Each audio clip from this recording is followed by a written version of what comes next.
de julho. Eu queria agradecer a Glaucilara pelo convite para falar desse tema. Esse tema, eu acho que a gente viu um pouco nascer, né, Gal, dentro da cardiologia. Eu lembro ainda da Glaucilara. A Glaucilara é contemporânea minha no INCOR, subespecialista em marca-passo. Quando era residente de cardio, ela trabalhava ali no fellow do marca-passo. Ela fez pós-doutorado por Harvard, também mestrado por Harvard em saúde pública, e é médica, especialista em sono, da cardiologia do 9 de julho e trabalha no PA do 9 de julho. E vai falar um pouco para a gente sobre a apneia do sono e a associação com as doenças cardiovasculares, um tema cada vez mais relevante, que mudou diretrizes nos últimos anos, uma associação que, de novo, né, a gente praticamente viu nascer, há talvez 30 anos não se falasse tanto disso, mas seguramente nos últimos 10, 20 anos é um tema muito relevante, modificou as orientações da American Heart Association, e a gente entende que todo cardiologista, na verdade, todo médico tem que saber. E a Glaucilar vai falar um pouco sobre esse tema para a gente. Sim, muito obrigada, Eduardo e Beatriz, pelo convite, aqui por todos vocês aí presentes. Espero que não durmam, temos muitas coisas para conversar hoje de forma interessante. Vamos falar de sono, mas não durmam. E sim, eu vou contar um pouquinho da história da apneia do sono, da minha trajetória também. Então, vamos lá para agitar vocês cardiologistas, nós cardiologistas. Então, eu já quero chamar a atenção que a própria American Heart Association, em 2022, chamou a atenção que não eram mais os 7 pilares, as 7 métricas da saúde cardiovascular, como eles costumavam, né, avaliar, mas agora tinha mais uma. Sim, agora tinha o sono. Então, o sono tornava-se a 8ª métrica, sendo então muito importante para a saúde cardiovascular. Além disso, nesse documento de 2022, American Heart Association, eles falaram muito da parte, né, social em termos de doenças, tanto a parte de, né, burnout, depressão, ansiedade, a parte, né, de determinantes sociais, e o sono também tem uma influência direta nisso, até porque hoje em dia nós somos uma, né, comunidade, uma sociedade aí, que eles gostam de falar 24/7, não dormimos, temos muitas coisas a fazer, muitas reuniões e aulas, e isso sim impacta não só no nosso sono, mas na nossa saúde cardiovascular.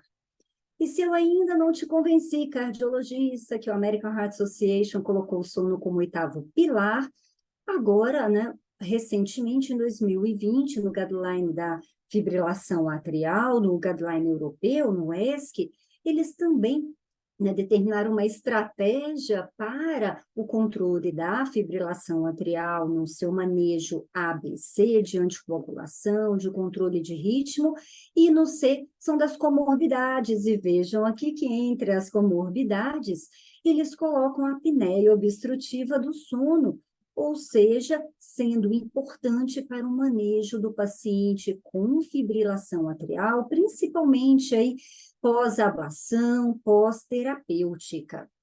Bom, ainda não convenci, vamos então para a Academia Americana do Sono, em que ela fez uma brincadeira, né? Fala que sleep apnea hurts hearts. Olha que interessante. Sim, então a apneia do sono, ela machuca. Quem? O nosso coração, aumentando o risco de várias doenças aí, né, nesse acrônimo do insuficiência cardíaca, hipertensão, arritmias, diabetes e AVC, todos importantes, então, para nós cardiologistas, são nossos pacientes no dia a dia. Além disso, nós temos consequências diretas dessa apneia obstrutiva do sono. Olha aí uma delas, dormiu mal, o que que acontece no outro dia?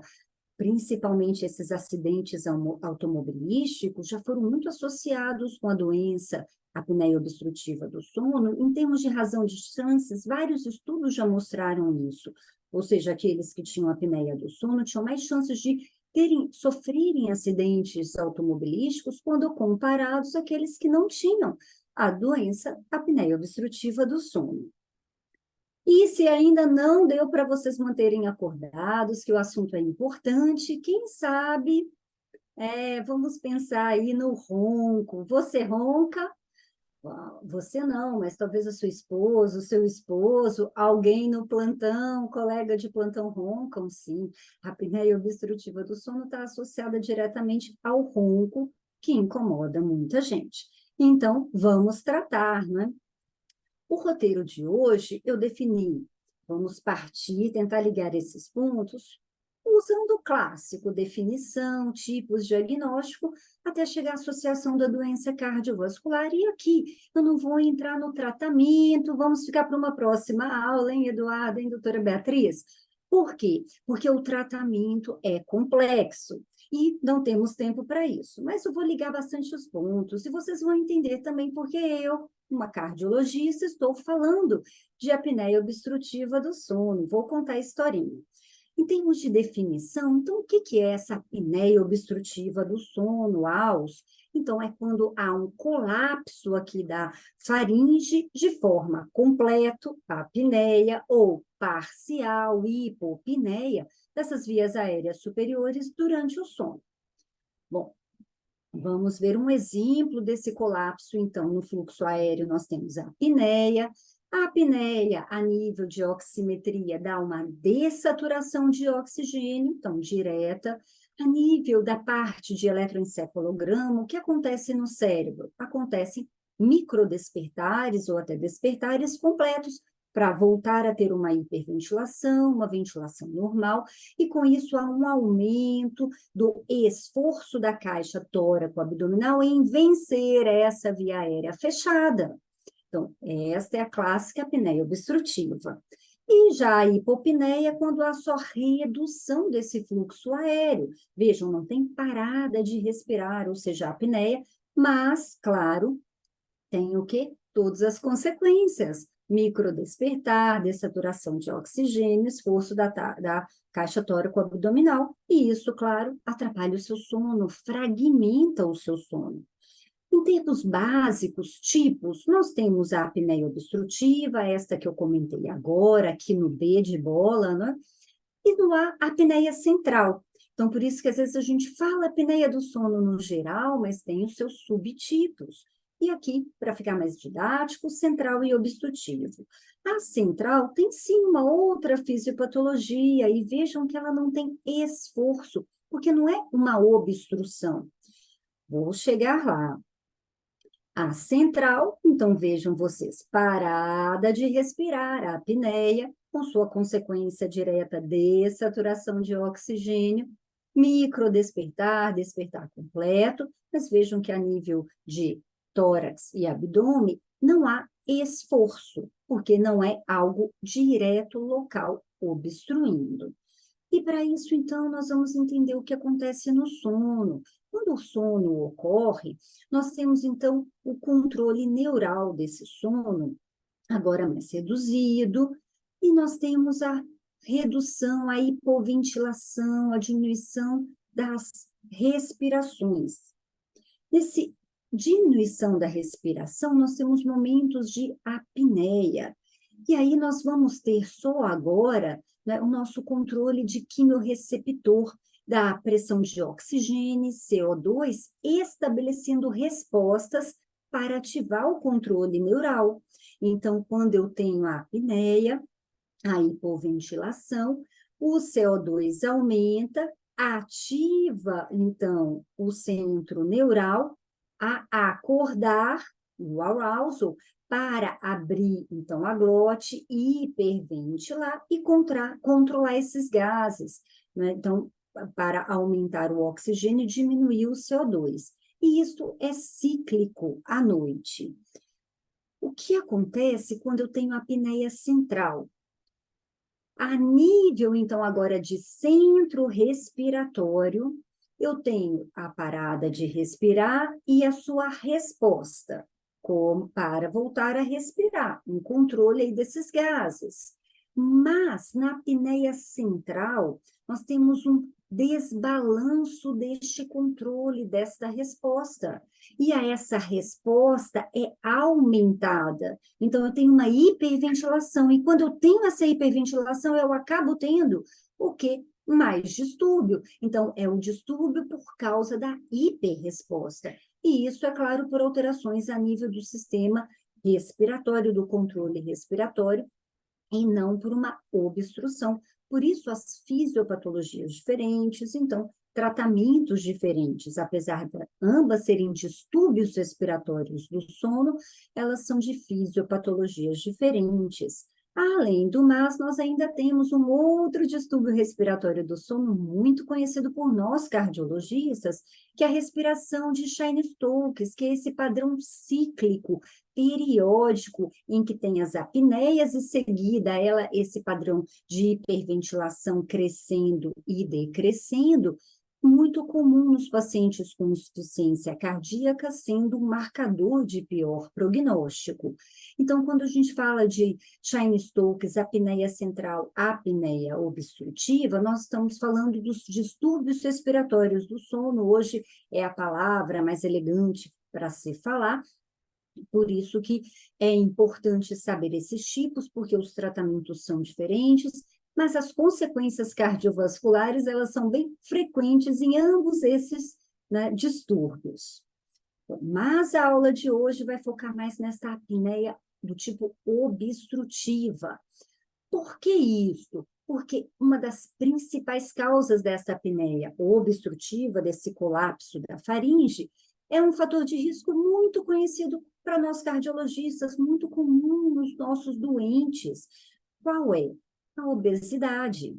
Sim, o paciente obeso, com esse aumento aí do volume abdominal, faz uma pressão a nível, né, do volume pulmonar, diminuindo esse volume pulmonar, diminuindo a tração a nível dessa região, e com isso também a língua favorece, nessa obesidade, favorece esse colapso, a língua caindo e fechando essa via aérea, e com isso nós temos, né, todo um ambiente favorecendo o quê? Favorecendo o fechamento, o colapso dessa via aérea.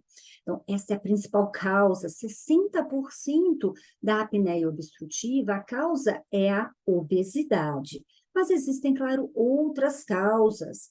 Essas outras causas também são muito estudadas, principalmente em crianças, são alterações, principalmente a nível crânio-faciais, que propiciam, então, esse fechamento da via aérea.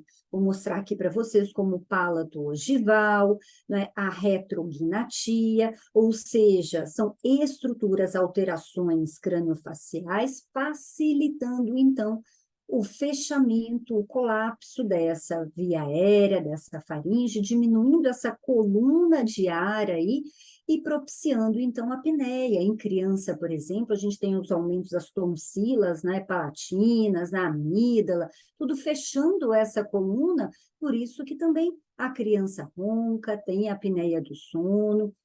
Então, existem outras causas que não obesos, além das alterações genéticas, também propiciando aquelas distúrbios a nível de centro respiratório. Então, é multifatorial, mas a principal, a mais frequente é a obesidade, comum no nosso dia a dia de cardiologista. Por isso, é ela que vamos falar hoje. Então, as comorbidades associadas à obesidade, olha aí, todas as doenças cardiovasculares, aterosclerose, hipertensão e a apneia obstrutiva do sono. Vamos para o diagnóstico. Como eu faço o diagnóstico, então, dessa apneia do sono, agora tanto obstrutiva ou central? É pelo exame de polissonografia noturna, em que mede o número de eventos de apneia e hipopneia, por isso que é IAH. Lembra, a hipopneia é só a redução do fluxo aéreo por hora de sono. Então, nada mais é do que um índice de eventos, que até 4,9 é normal. E por que é normal? Porque nós sabemos que nós temos uma redução do centro do controle neural à noite, para esses eventos respiratórios, então é normal a gente ter essa hipoventilação, redução da respiração, redução da pressão, tudo isso acontece de forma fisiológica à noite. Então, até 4,9 eventos por hora é normal. O problema é quando isso passa a ser de maior frequência. Então, de 5 eventos até 14,9 é leve, de 15 a 29,9 já moderado, e a maior ou igual a 30 eventos por hora, e isso já é grave, e tem as suas consequências a nível cardiovascular. Então, aqui um exemplo da polissonografia noturna, esse é o clássico padrão ouro, tipo 1, feito no laboratório do sono. Sim, vários sensores, principalmente eletroencefalograma, para a gente saber, né, e se o paciente está literalmente dormindo ou não, e qual estágio do sono ele está. Está no sono não REM, o sono REM, né? Então, nós temos todos esses sensores, né, movimento dos olhos, temos movimento de pernas, né, também de muscular, de queixo, sensor de ronco, cintas tóraco-abdominais, oximetria e o fluxo aéreo, né? Dessa situação, tudo isso para nos mostrar o que está acontecendo no sono do paciente. Dá para fazer isso na casa do paciente, com menos sensores, claro, o técnico vai até lá e monta todo esse aparato no paciente, e no manhã seguinte ele volta para tirar. E aí nós temos o tipo 2, que é feito na casa do paciente, um pouco a menos sensores, principalmente cerebrais, então o jeito de montar é menor, reduzido, mas permite toda a avaliação do estágio de sono, quantidade mais objetiva de sono, muito utilizado em Portugal. No Brasil, a maioria das vezes ainda fazemos este completo, que é o que a maioria dos convênios pagam. Mas, quando a gente fala de distúrbios respiratórios do sono, nós podemos ser mais incisivos nesta avaliação, e hoje em dia nós temos já a poligrafia respiratória. A poligrafia respiratória, o próprio paciente pode montar nele, porque é bem mais simples. Vejam que nada mais é do que cinta tóraco-abdominal para avaliar a posição, esforço de caixa torácica, oximetria de pulso, e a cânula nasal.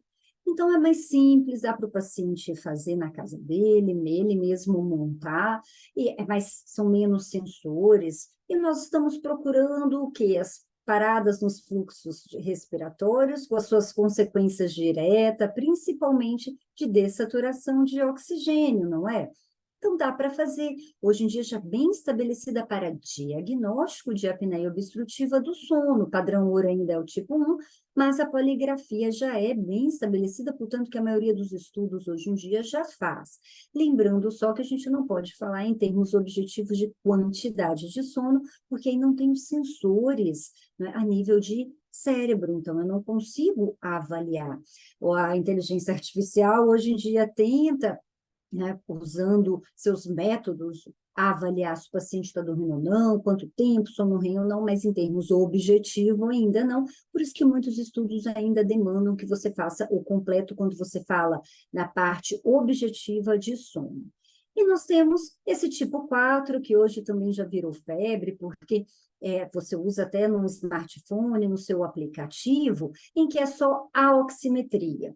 Basicamente, a gente só está avaliando a consequência da apneia, porque todas aquelas hipopneias e apneias, elas têm uma consequência direta a nível respiratório, que nada mais é do que a hipoxemia intermitente. Dessatura, depois volta a saturar normal. Então, quando você mede esse índice de dessaturação de oxigênio, é uma proxy do índice de apneia e hipopneia.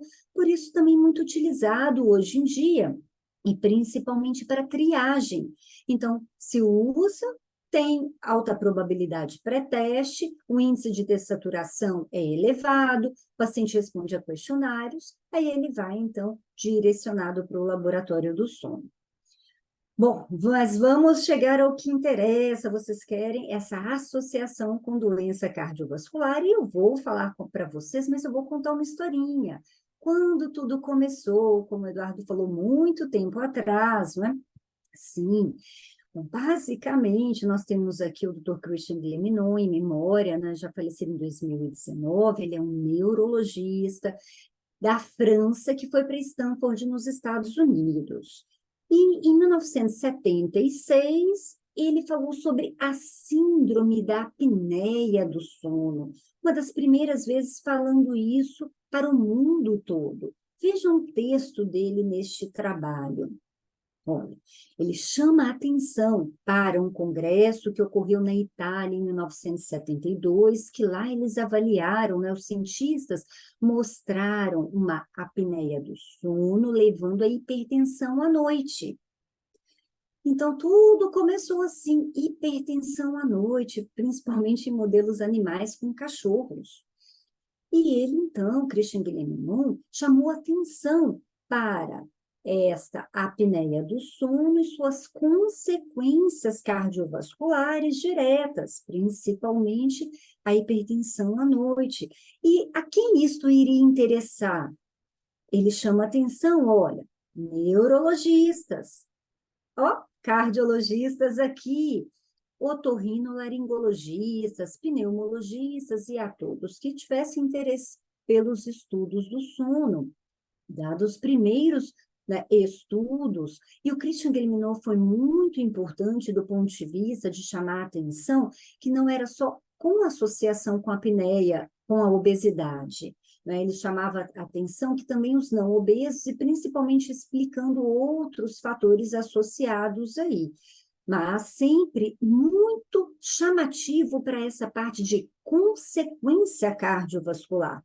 Por isso que para nós vale a pena estudar. E Viren Somers, um cardiologista da Mayo Clinic, lá nos Estados Unidos, foi um dos primeiros a chamar a atenção para essas consequências cardiovasculares da apneia do sono, não só à noite, como já tinham mostrado previamente, né? Aumento da atividade simpática, da pressão arterial, da frequência cardíaca durante o sono, logo, né, associado àqueles eventos de parada de respirar à noite. Na verdade, ele mostrou que essas alterações, elas persistiam durante o dia. Vejam um dos estudos dele lá em 1995, mostrando o aumento da atividade simpática no paciente acordado, sendo muito maior no paciente com alça, apneia obstrutiva do sono, do que comparado ao normal, ou seja, ao sem apneia obstrutiva do sono. E aí, então, começaram os estudos mecanísticos, não é, da fisiopatologia, principalmente esse colapso, né, da faringe de forma recorrente, ele levava diretamente o que? Uma hipóxia, a hipercapnia, isso também né, gerava uma redução da pressão intratorácica, deixando ela mais negativa. Uma pressão intratorácica mais negativa leva a uma pressão transmural sobre as cavidades cardíacas, ventrículo esquerdo, átrios, né, paredes tão finas. Então, o aumento dessa pressão transmural, o aumento, então, da pós-carga, tudo isso levando ao aumento de demanda de oxigênio e redução de oferta. E aí, diretamente, um aumento da atividade simpática, aqui representados pelo aumento da pressão arterial, da frequência cardíaca e do volume minuto, além de um aumento de inflamação, principalmente a nível tecidual, por causa da hipóxia. Essa hipoxemia intermitente recorrente levava à apoptose, né, trigava uma apoptose endotelial, levando a toda a cascada de disfunção endotelial que nós conhecemos, aumentando vasopressores, ou seja, endotelina, e também participando diretamente do aumento do estresse oxidativo. Então, o estrago está feito, né? Mas na literatura, os primeiros estudos foram longitudinais, observacionais, em que mostraram aumento de eventos cardiovasculares fatais e não fatais nos pacientes com apneia obstrutiva do sono e, mais ainda, nos pacientes que tinham ela grave, no seu espectro de grave, e quando tratava essa apneia, olha o que acontecia, né? O tratamento com CPAP, o clássico, olha o que acontecia. Aconteceu igual controles, ou seja, quando a gente vê aqui, né, o apneia, o azulzinho que é o apneia com CPAP tratado, ele se comporta do ponto de vista de prevalência de eventos cardiovasculares igual um controle sem apneia, ou apenas aquele apneia leve. Agora, vejam a apneia grave, a quantidade e a associação com esses eventos ao longo de 10 anos era grande. Bom, Vários estudos mostraram, então, a alta prevalência de apneia obstrutiva do sono no contexto cardiovascular em todos os seus espectros de doença, passando por hipertensão, doença arterial coronária, arritmias, insuficiência cardíaca, chegando até 83%. Mas por que tanta variação? Calma, já colocaram a lupa para ler? Por quê? Porque nessa época, alguns estudos ainda faziam o quê? Vejam que eles avaliavam o índice de apneia e hipopneia maior ou igual a 15 eventos por hora, então seria aqui na prevalência menor, por exemplo, na hipertensão 30, né, por cento, e quando eles faziam com um corte maior ou igual a 5 eventos por hora, ia para prevalência de 83. Então, é claro que era de acordo com o corte desse índice de apneia e hipopneia. Isso está associado muito à síndrome. Quando a gente usa o corte de 5 eventos por hora do sono, é adequado você associar com sinais e sintomas, porque aí você está falando de síndrome de apneia. Agora, quando você não tem essa investigação de sinais e sintomas, aí você tem que ser um pouquinho mais duro no seu corte, então você vai para o corte de 15, porque aí é pelo menos moderada, grave, que é quando a gente vê mesmo as complicações a nível do contexto cardiovascular, lembrando que na síndrome, sinais e sintomas são todos os que a gente não quer. Dor de cabeça, depressão, perda de libido, ronco, sonolência diurna excessiva, ou seja, ruim qualidade de vida. Sim, sono não reparador, dormi, acordei cansado, acordei com aquela cefaleia matinal, são muitos sinais e sintomas associados à apneia obstrutiva do sono. Bom, então vejam a alta prevalência, né? E em 2017, olha, no JACC, né, no Journal de Cardiologia, né, vários, né, estudiosos do sono, e aí vários deles neurologistas, pneumologistas, né, também cardiologistas, mas nesse estudo a maioria ainda era trabalho a maioria ainda pneumologista. Eles mostraram, então, tudo isso, mas de forma, né, mecanística. Vejam, a obesidade está central. Por quê? Porque a apneia obstrutiva do sono, principal causa é a obesidade. E vejam as outras, as disfunções da via aérea, com os distúrbios craniofaciais, as instabilidades do controle respiratório, e aí entrando a parte central também, mas tudo isso leva a todos aqueles mecanismos que nós falamos, de inflamação, hipoxemia intermitente, né, uma disfunção endotelial e até metabólica, e tudo isso contribuindo para as principais doenças cardiovasculares, já melhores estudadas, hipertensão, fibrilação atrial, e até também insuficiência cardíaca, e pacientes com transplante, né, insuficiência cardíaca mais grave. Bom, dá para bem entender, lembrem daquela pressão aumentada a nível da cavidade atrial tão fina, levando, então, à ocorrência de muitas arritmias. E vejam vocês que no ventrículo esquerdo, com a disfunção desse ventrículo, em todos os seus espectros também, a apneia obstrutiva do sono é muito prevalente. Aqui tanto há em vermelho a obstrutiva, quanto em cinza a central. E aqui é de moderada a grave, independente de ser obstrutiva ou central, passando mesmo nos quadros assintomáticos de disfunção do ventrículo esquerdo, aqui tanto disfunção sistólica e disfunção diastólica, sim, muitas vezes a gente já consegue perceber essas consequências como só uma disfunção diastólica antes de completar o estrago. E depois a gente chega nas altas prevalências nos pacientes com insuficiência cardíaca, vejam, 53% aqui com fração de ejeção reduzida, o mesmo 47% com fração de ejeção preservada, e até aquela insuficiência cardíaca agudamente descompensada, chegando a 80% de prevalência. Javaheri, né, no Critical Care, ele publicou em 2011, né, que esses pacientes recentemente diagnosticados com insuficiência cardíaca, aqueles que tinham apneia obstrutiva do sono tratada, eles tinham melhor sobrevida quando comparado àqueles que não tinham o diagnóstico ou não tinham tratado. Então, isso é importante.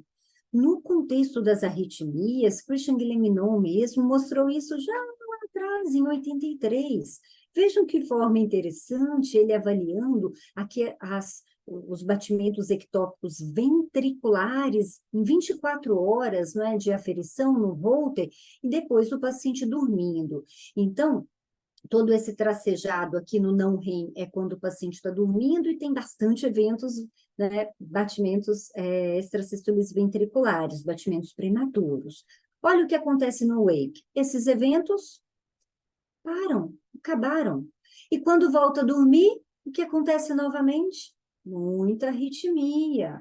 Sim, então eles pegaram esses 400 pacientes com apneia obstrutiva do sono e viram todas essas arritmias à noite, todas essas anormalidades de condução. Então, aqui, tanto as pausas sinusais, os bloqueios atrioventriculares, arritmias atriais e ventriculares, e pegaram 50 pacientes. Nesses 50, naquela época, como que eu tratava a apneia obstrutiva do sono? Ainda não tinha o CPAP, eles tratavam com traqueostomia. Então, eles traqueostomizaram esses 50 e avaliaram essas arritmias antes e depois da traqueostomia.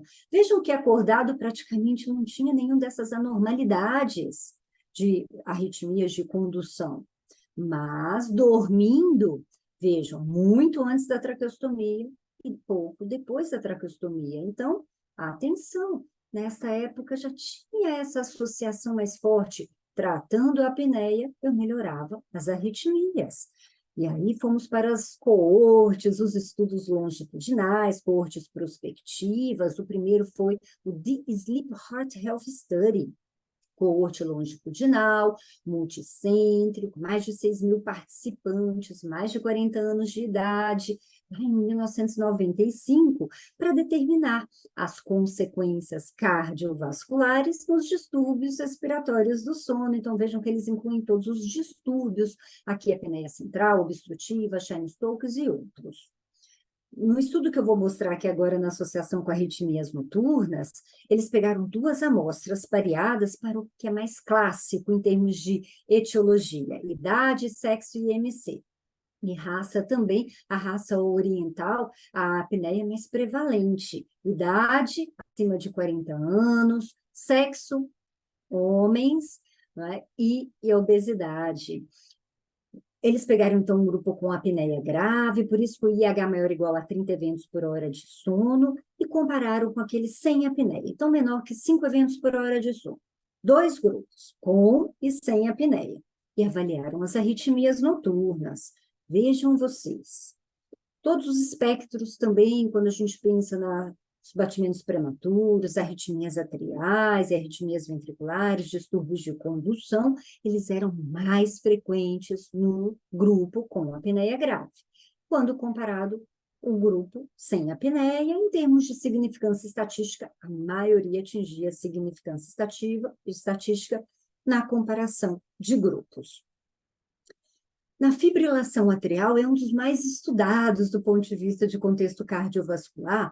Kanagawa, em 2003, pegou todos os pacientes do ambulatório de FA, cardioverteu todo mundo, a cardioversão elétrica, e seguiu por um ano esses pacientes, fazendo Holter para avaliar a recorrência de FA, e depois de um ano ele avaliou 2 grupos, os grupos que recorriam mais, ele viu que tinham mais apneia obstrutiva do sono, ou que tinha apneia obstrutiva do sono não tratada. Quando o paciente tinha apneia obstrutiva do sono e tratava, recorria menos. E depois disso, vários outros pesquisadores foram na mesma linha. E agora, nós já temos evidência mais robusta aqui numa meta-análise a favor do CPAP, quer dizer, a favor do ponto de tratar a apneia obstrutiva do sono e ter redução de recorrência de fibrilação atrial, principalmente nas pacientes que já fizeram algum tipo de tratamento, tal qual cardioversão elétrica, cardioversão química, ou até ablação, tal qual lá no ESC, chamando atenção para o manejo da fibrilação atrial, maneja também, doutor, o paciente com apneia obstrutiva do sono. Então, em termos de recorrência, já tem estudos mais robustos, já temos uma meta-análise a favor de tratar. Aqui na cidade de São Paulo, vamos para o nosso meio, né? Na cidade de São Paulo, Sérgio Tufik e colaboradores lá na Escola Paulista, em 2010, publicou esse estudo populacional da cidade de São Paulo, com uma amostra de 1.000 pessoas que fizeram a polissonografia noturna. E vejam a prevalência, a frequência, 33% tem apneia obstrutiva do sono. Quando é homem, então, chega a 40%, então, o sexo masculino mais. E vejam aqui, quando é obeso, né, obesidade chega a 64%. Além disso, ele mostrou em vários estratos de idade, ou seja, grupos de idade, também por alteração, por distribuição quanto ao status socioeconômico. Então, esse estudo mostrou o que estava acontecendo no mundo todo, em vários estudos de coorte, longitudinais, alta prevalência na população e associação com doença cardiovascular. Aqui a gente já tinha essas comprovações de alta prevalência também. Mas o que mais me interessou é pensar no racional da apneia obstrutiva do sono no doença arterial coronária, porque muitos estudos já estavam mostrando essa associação. Principalmente entender, vejam aqui, né, em rosa, essa parada de respirar, e aqui embaixo a dessaturação de oxigênio, a monitorização eletrocardiográfica pré e pós-evento. Vejam que pré-evento o ST está ok, quando chega pós-evento, olha o que acontece com o segmento ST. Então, esses estudos, né, estavam já evidenciando a apneia obstrutiva do sono, trigando isquemia noturna. Então, eu estava pensando naquele ambulatório de pacientes com doença arterial crônica muito graves, né? Tinham muitas queixas, muitos sintomas refratários a todo tratamento, a todo tratamento médico otimizado, como o grupo de angina refratária. Eles poderiam ter mais isquemia noturna, então isso seria mais um fator contribuidor. E é fator contribuidor o quê? Modificável. Logo, eu quis estudar um pouquinho mais sobre eles, até porque o que a gente entendia? Que a dessaturação de oxigênio, levando a hipoxemia intermitente da apneia obstrutiva do sono, aumentava a demanda de oxigênio em pacientes já tão precários, né, instáveis nesse desbalanço em termos de O2 e oxigênio, progredindo essa aterosclerose, né, evoluindo para eventos agudos.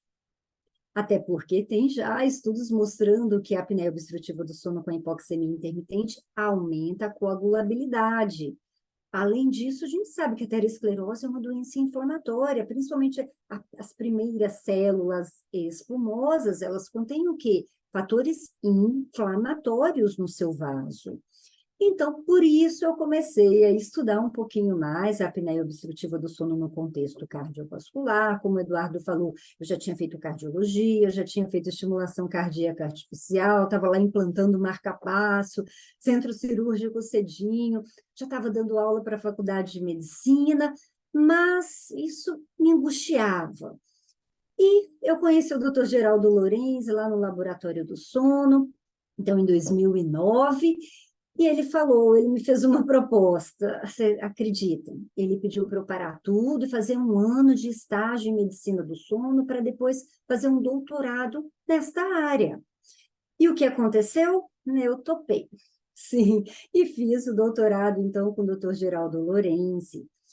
Bom, meu doutorado foi baseado nesse grupo de angina refratária, mas primeiro eu tentei avaliar nesse contexto mais amplo de doença arterial coronária crônica, estável, então no ambulatório lá do Dr. Lu, e do angina refratário com o Dr. Goldak, e fui a fazer estudo do sono nesses pacientes, até publiquei no CHEST esse trabalho mostrando a alta prevalência de apneia do sono em todos os seus graus de gravidade, né?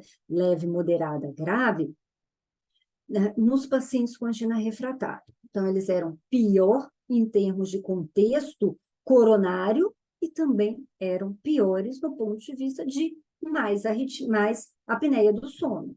E vejam vocês que também tinham mais depressão. Esse estudo eu mostro isso também através do inventário de depressão de Beck.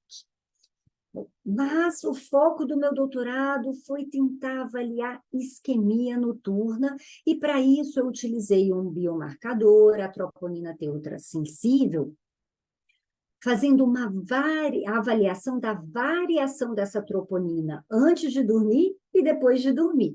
Então, eu medi à tarde, antes do exame do sono e após o exame do sono, aí eu foquei só nos pacientes com angina refratária, lá no grupo do Dr. Golda, que foram ao todo 80 pacientes. E vejam vocês que quando a gente avaliava essa curva de troponina, os pacientes que eram do quarto quartil, ou seja, aqueles bem mais graves, 51 eventos por hora de sono, eles faziam um pico matinal. Ou seja, esse pico matinal para valores aqui ao lado que já eram diagnósticos de infarto quando associada à queixa clínica. E esses pacientes tinham muito angina noturna. Então, né, publicado no Heart em 2016, esse quebra-cabeça estava se unindo, graças a todo o trabalho de cooperação lá do INCOR, mas eu queria entender um pouquinho mais, mecanisticamente, essa associação de inflamação, apneia do sono e doença cardiovascular. Então, eu fui para Boston, nos Estados Unidos, para fazer o pós-doc lá com o Dr. Peter Lieb, no Brigham Young Hospital, e com a doutora Susan Redline, que é especialista na parte de sono, no laboratório de sono lá do Brigham Young Hospital. E lá, então, eu completei o pós-doc, né, lá em Harvard. O que eu estudei? Bom, eu estava nesse racional. Nós já sabemos que a apneia obstrutiva do sono é uma doença inflamatória por si só, pela hipoxemia intermitente, então ela leva a um status crônico inflamatório, e tem vários estudos mostrando, principalmente na interleucina 6, PCR elevado, e quando trata, melhora tudo do ponto de vista inflamatório. E a aterosclerose, né, o Dr. Peter Lieb já tinha descrito isso muito bem, esse recrutamento de leucócitos, formando essas células espumosas, e depois toda a lesão endotelial de progressão da aterosclerose. Então, as minhas hipóteses, linkando esses mecanismos, seriam na apneia obstrutiva do sono, a parte de inflamação e aterosclerose, e aí tem vários fatores intermediários, não é? Como a obesidade também intrigando essa parte inflamatória, como a ativação simpática por si só, outros mecanismos na disfunção endotelial, e chegando até a doença. Eu fui por partes, a apneia, então, com a sua associação direta na inflamação, ou até mecanismos bidirecionais, porque na cardiologia a gente sabe que existe muito isso, inflamação piorando a apneia obstrutiva do sono, e eu fui por um mecanismo intermediário, através da atividade simpática. Com isso, eu estudei, né, em análise de mediação, a associação da apneia obstrutiva do sono com a inflamação pelo mediador aqui, que seria atividade simpática, usando, então, a variabilidade da frequência cardíaca no seu domínio de tempo e frequência, e para isso, através do estudo, eu iria escolher quais seriam os melhores aí, as melhores variáveis para fazer essa análise de mediação.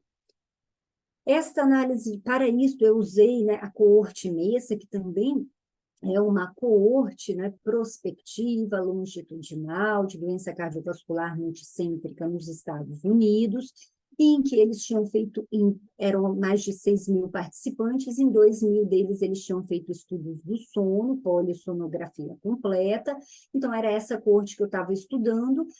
Né, ao todo, a gente avaliou os pacientes que tinham a variabilidade da frequência cardíaca, que tinham os biomarcadores inflamatórios e também o sono, 1.000 e pouco participantes. Com isso, eu consegui eleger a frequência cardíaca média para o mediador. A hipóxia aqui seria o índice de dessaturação de oxigênio, com uma minha variável, então, independente, chegando aos neutrófilos como a variável dependente na parte inflamatória. Gente, isso é passo a passo, eu tenho que fazer esses testes em análises multivariadas e depois pegar quais são as variáveis que permanecem associadas quando eu avalio principalmente vários ajustes para os confundidores clássicos, como idade, sexo e IMC. E aí eu avaliava o tamanho do efeito direto nessa ligação de hipoxemia e inflamação, e depois o do mediador, o tamanho do efeito mediador. Então, eu avaliei que em torno de 14% dessa associação de hipoxemia com inflamação tinha o simpático em 14% dessas associações. E quando eu avaliava o índice de apneia e hipopneia, direto, essa ação de mediação caía um pouco em termos do simpático para essa associação, caía para 11% neste efeito. Mas eu fui um pouquinho mais longe, porque eu queria entender todas essas, né, associações de inflamação com a parte de doença cardiovascular em vários grupos, porque já tem um tempo que falamos que na mulher é diferente do homem, que em várias raças, né, essa MESA, a Multi-Ethnic Study of Atherosclerosis, é uma coorte de várias raças, para isso mesmo avaliar, né, esse impacto da raça no contexto cardiovascular. Então, nós já sabemos, idade, MC, tudo isso é diferente, né? Nós temos comportamentos diferentes e, por isso, até muitas vezes, medicamentos diferentes. Então, também publicado no Anais da Sociedade Torácica Americana, eu avaliei tudo isso por estratas, por grupos, nas suas variações de idade, de sexo e de IMC.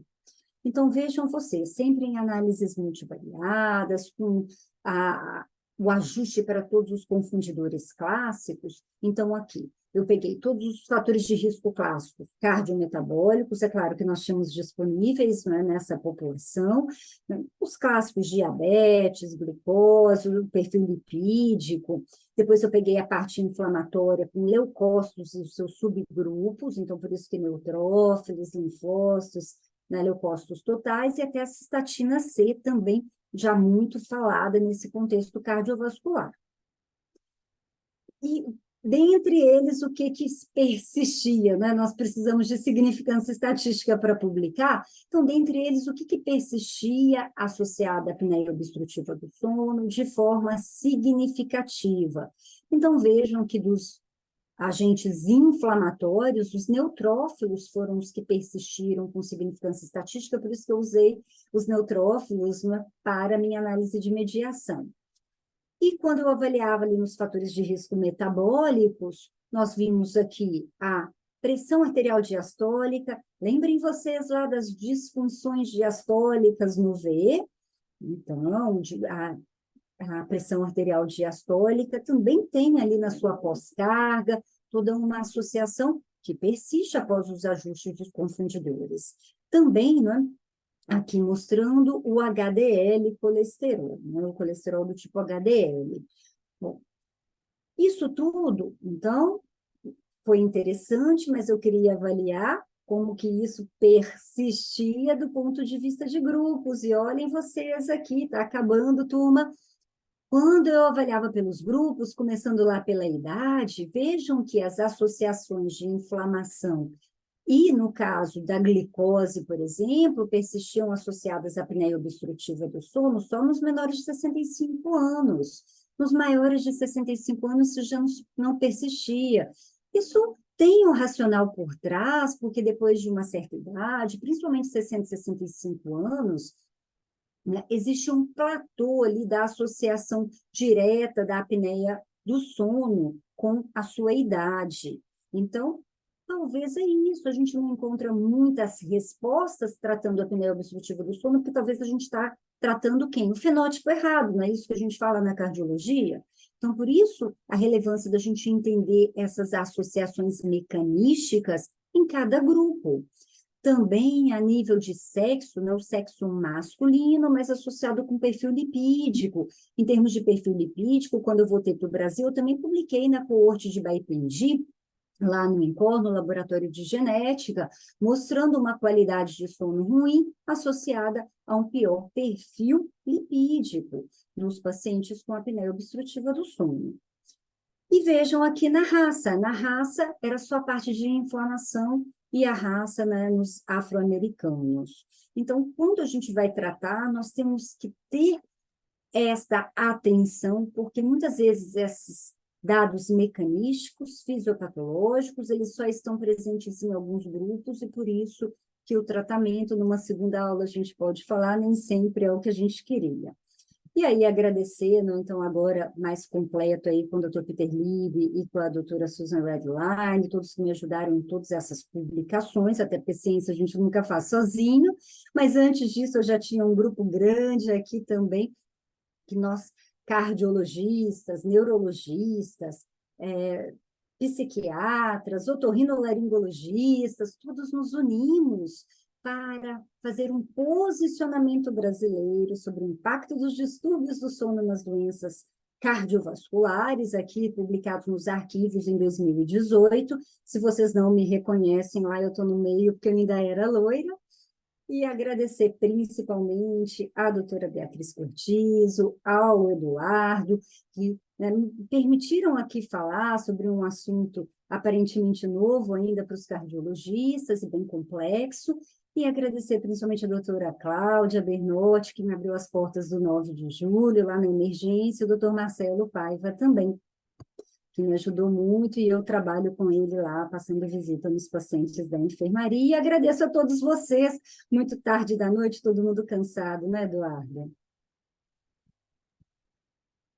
Gal, muito obrigado por essa aula. Eu acho que até mais do que explicar sobre o sono, acho que foi bem legal você falar da sua carreira, porque mostra como que uma especialista, né, em estimulação cardíaca artificial, né, deu uma guinada na carreira como pesquisadora, fez doutorado, pós-doutorado, mestrado, foi para Harvard.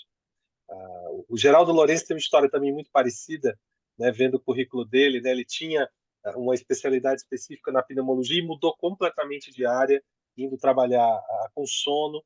Então a gente vê que, principalmente na cardiologia, a gente consegue fazer isso, né? A gente consegue às vezes mudar de área, mudar a nossa atuação. Então, parabéns aí pela sua carreira. É bem interessante, e a Bia comenta uma coisa do 9 de julho, eu acho que é até interessante você apresentar essa aula falando da sua carreira, porque às vezes quem trabalha com você no 9 de julho não sabe que você tem essa formação e essa especialidade em sono, né? Muito menos que você foi para fora, que você tem publicações absolutamente relevantes dentro da cardiologia. Né? Então, queria te agradecer pela oportunidade de falar um pouco sobre esse tema e abrir desde já para as perguntas, mas eu queria fazer uma pergunta assim bem simples para os clínicos. Eu sei que o tratamento é complexo, inclusive o correto, na verdade, seria você encaminhar para o especialista em sono. É uma pena que especialista em sono aqui em São Paulo a gente tem disponível, inclusive com vários hospitais, o Instituto do Sono, um instituto dedicado a isso, mas na maior parte do Brasil isso não é disponível.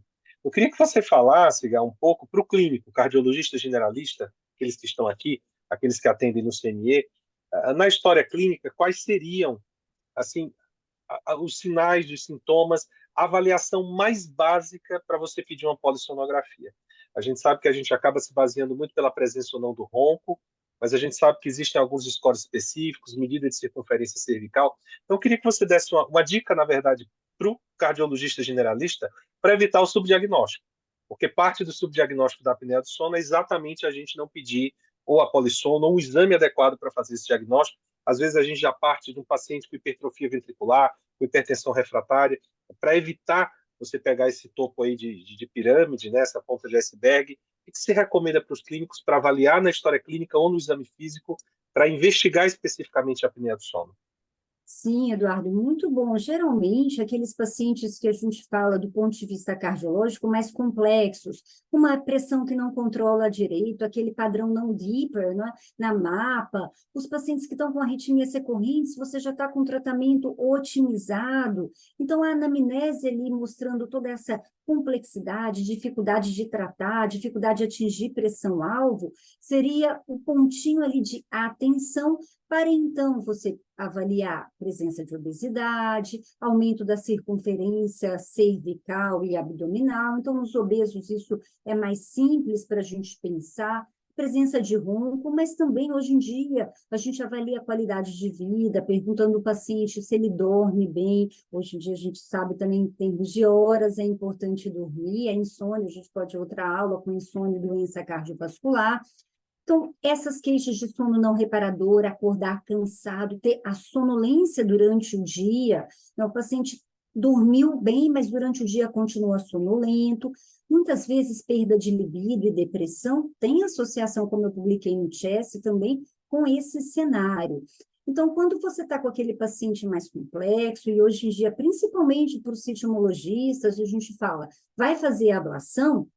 Faz a ablação, mas antes da ablação, tenta tratar todos os fatores, como a gente dá medicação para hipertensão, estatina, né? Tenta controlar tudo, controlem também como as comorbidades lá do ESC, né? Então, pensem na apneia obstrutiva do sono, sabendo agora que é prevalente, e, é claro, os questionários do sono, principalmente sonolência diurna excessiva, o de Berlim, que é fácil fazer também, o de Pittsburgh, que é qualidade do sono.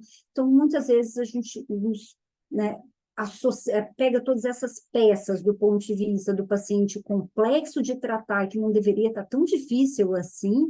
Ele fala que está tomando os remédios, mas ainda está tendo arritmia recorrente, ainda está piorando queixa clínica, ainda está com pressão difícil. Muitas vezes os colegas me encaminham esses pacientes com arritmia, que não, né, que está recorrendo e já está bem tratado, otimizado. Muitas vezes esses pacientes difíceis de controle já estão com 4 antipertensivos, porque o impacto do tratamento é até mais no paciente, no hipertenso resistente. Então, eu acho que seria por aí. O que está complicado, vamos pensar um pouco mais e agora podem encaminhar. O Glaucio Muito Lara, bem, Bia. deixa eu te perguntar uma coisa, porque às vezes eu vejo muito paciente que fala que ele estava usando um CPAP e depois parou, ou parou por conta própria. Como é que vocês agem nesses casos desses pacientes? Então, Bia, porque isso realmente o CPAP não é fácil utilizar. Por isso que a gente tem que tomar muito cuidado, que além da educação do paciente, a gente trabalha de mãos dadas com as fisioterapeutas. E juntamente com as fisioterapeutas, a gente faz o que se chama adaptação do CPAP, principalmente utilizar máscara adequada. Porque o que que acontece? Igual nos Estados Unidos, você compra tudo online, tem vários tipos de máscara, a pessoa compra e sai usando. Não dá. Se você não usar uma máscara adequada para a sua face, quem tem face pequena, por exemplo, mulher como eu, assim, é difícil ajustar, você não vai se adaptar. E hoje em dia a gente tem os aparelhos intraorais também que ajudam esses pacientes, né, nesse primeiro manejo ali, quando não se adaptam no CPAP, mas a gente sempre tenta, porque quando é apneia grave é melhor, mas eu já vi vários casos só com aparelho intraoral também melhorando do ponto de vista de apneia, né, reduzindo esses eventos. Além, é claro, da gente ter que mostrar para o paciente que isso é uma doença, vai ter que ter perda de peso, porque a perda de peso impacta direto na redução do índice de apneia e hipopneia, além de que existem doenças também a nível dentárias, e hoje em dia a gente trabalha muito em conjunto com os dentistas do sono. Então, a gente tem o tipo de mordida, as alterações, principalmente amigdalianas. Eu já peguei colega médico que eu falei para ele, eu não quero usar o CPAP. Eu falei, você não precisa não, vai fazer amigdalectomia. Então, ainda existem, né? Então, realmente, você ainda tem que ver os distúrbios nasais, por exemplo, o que muitas vezes não adapta? O paciente tem rinite alérgica, se você não tratar a rinite dele, não adianta colocar uma máscara nasal, não. Então, tem que ser um trabalho conjunto, né, com outros especialistas também, é multiprofissional. Tá bom. Gente, alguém quer fazer alguma pergunta, gente? Você quer fazer outra, Edu? Eu vou fazer outra aqui. Deixa Você eu só acha, perguntar Gal, uma coisa, Glau. Oi, Marcelo. Glau, qual tempo mínimo necessário do uso do CPAP para poder se tornar efetivo como tratamento? Por isso que eu falo, a gente tem que olhar com lupa aqueles estudos, né, que não deram muito resultado, por causa disso tem que ter 4 horas ou mais, viu, Marcelo? A maioria dos estudos, quando eles façam as análises secundárias ali de tempo de uso, quando usavam mais de 4 horas por noite, tinham realmente benefício, principalmente na parte metabólica, hoje em dia é muito mostrado isso, no perfil lipídico, de glicose também tem que ter mais de 4 horas de noite por sono. A maioria desses estudos, eles tinham menos de 4 horas. O Brasil foi um dos que teve mais 3,7 em média, ou seja, mesmo assim ainda não atingiu as 4 horas. Você acha, Gal, que a adesão aumentou? A gente via no passado assim, muita resistência ao uso do CPAP.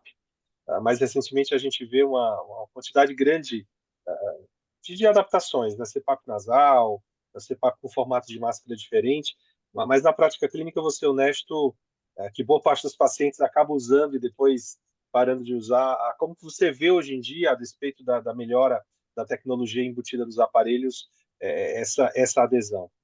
Sim, primeiro, né, o som do aparelho em si, então não tem mais aquele ruído que incomodava à noite, então foi o primeiro avanço da tecnologia. Segundo, material das máscaras, tendo menos alergia, sendo mais adaptáveis, não é?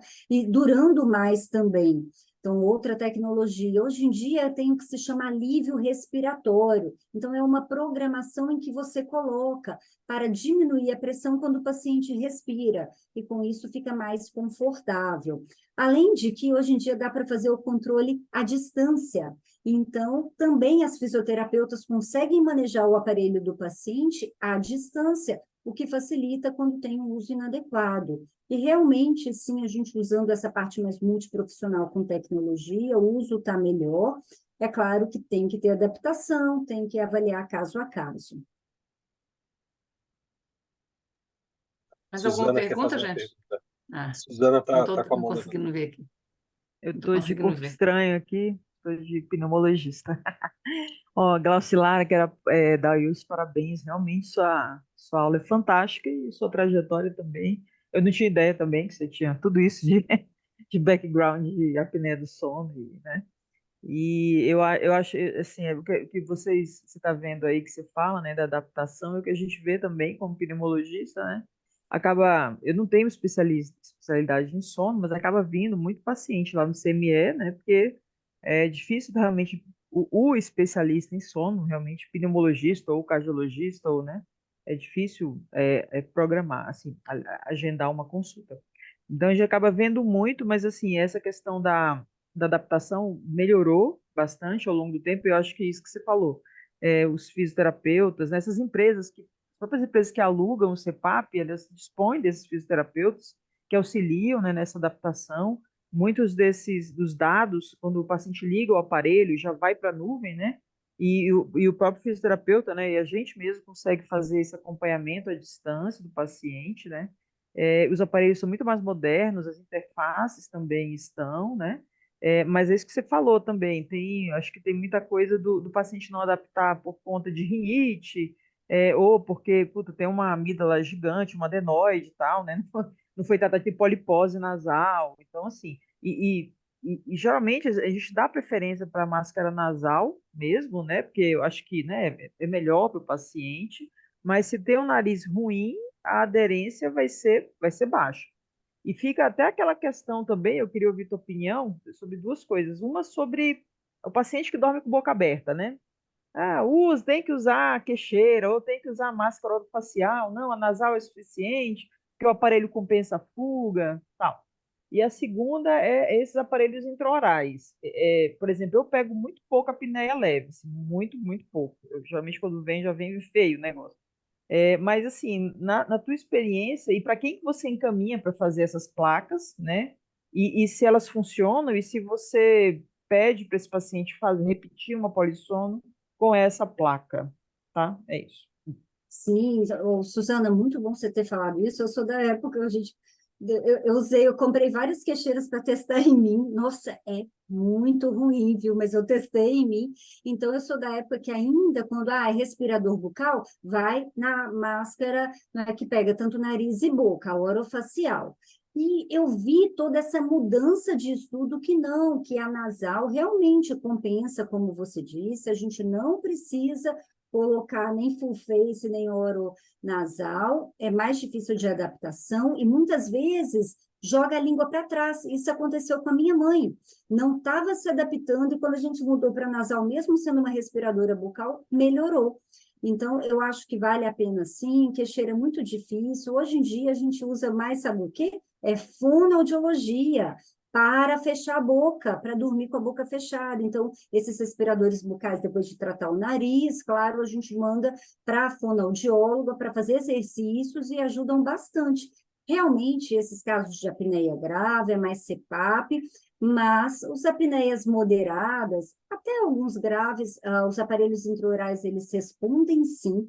Lá no INCOR, infelizmente, a gente não tinha dinheiro para todo mundo, então era mais nos budgets das pesquisas, né? E aí tinha alguns pacientes que tinham apneia grave, aí a gente conseguia só jogar no grupo para tratar com aparelho intraoral. São dentistas específicos que fazem esses aparelhos, que tem que ser molde específico também, não dá para sair igual nos Estados Unidos, eles compram na internet e vão usando, não, porque senão pode jogar a língua para trás, tem até umas chupetinhas, eu testei em mim, é desconfortável, mas é claro, você vai ter que treinar o paciente, né? Porque a língua cai, então tem que ver muito a posição da língua na boca, e o dentista nos ajuda muito com isso, né? E a fonoaudiologia ajuda bastante. Eu ainda tenho hoje em dia pacientes que não se adaptam, como o Eduardo falou, e eu encaminho para a fono, que também fez a parte do sono, porque lá com o doutor Geraldo é tudo multiprofissional, é fisioterapeuta, fono, né, enfermeira, médico, cardiologista, pneu, psiquiatra, tem de tudo lá.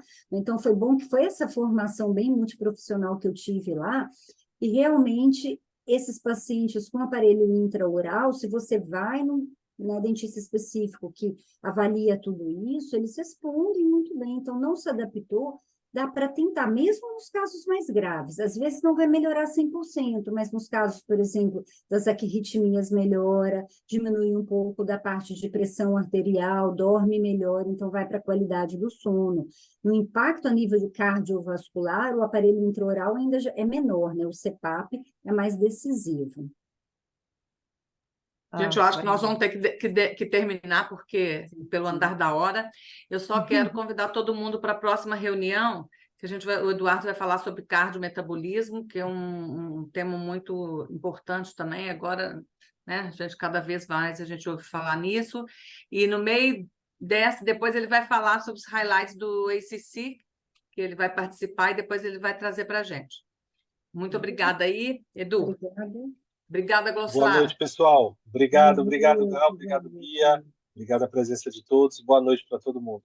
Amém. Obrigada. Tchau. Tchau, tchau.